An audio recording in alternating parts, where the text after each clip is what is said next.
I heard an email exchange between Mark Cuban and a political radio person, and Mark Cuban said one of the things he did not love is how the national anthem had been weaponized. Do you think that this is that much more of a big deal because it's Mark Cuban that is doing this? Like, if it was just some, I don't know, pick any other owner that is not actively involved in politics like Mark Cuban has been, do you think this would be a big deal and then also as big of a deal? Because I think it would be kind of a big deal, but would it be this big of a deal? Yeah, if any team does it, it's a big deal. And because Mark Cuban is Mark Cuban, he's the target. If it was the Clippers, Kawhi would be the target.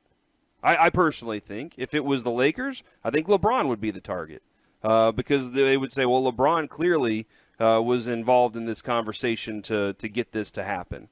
I think that's just the way that it would be. But, yeah, because it's Mark Cuban and because of everybody knows his stance on politics, I think that he becomes the reason. Plus, he has the major say in what this franchise does more than anybody else.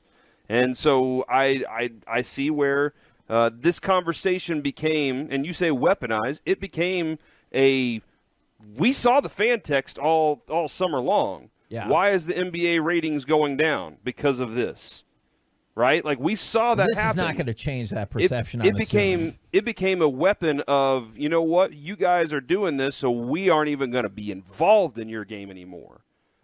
We're not even going to pay attention to your game anymore because y'all are disrespecting it. You're doing something that is completely of freedom to you, which is a peaceful protest, and I don't like it. So therefore, I never heard the national anthem at the Maverick game because they didn't play it in the 80s. Yep. They played God Bless America. So that was the song before every Dallas Maverick game. That's how I kind of know the words of God Bless America because I went to 300 to 500 Dallas Maverick games as a kid. That's a lot. And so I don't know what year they changed it. 1996, I believe. Okay, so Why when do you know Donald Carter, that? I think when Donald Carter sold the team, because that was his idea. Like, we're not going to play the national anthem. We'll play God Bless America before the games. And so I always was like, man, I think it'd be really cool if they played God Bless America before the Maverick games, just because that's how I grew up going and watching a Dallas Maverick game. But now they're going to have neither. And as a Maverick fan, I'll just deal with it. And I'll still watch the Mavericks tonight.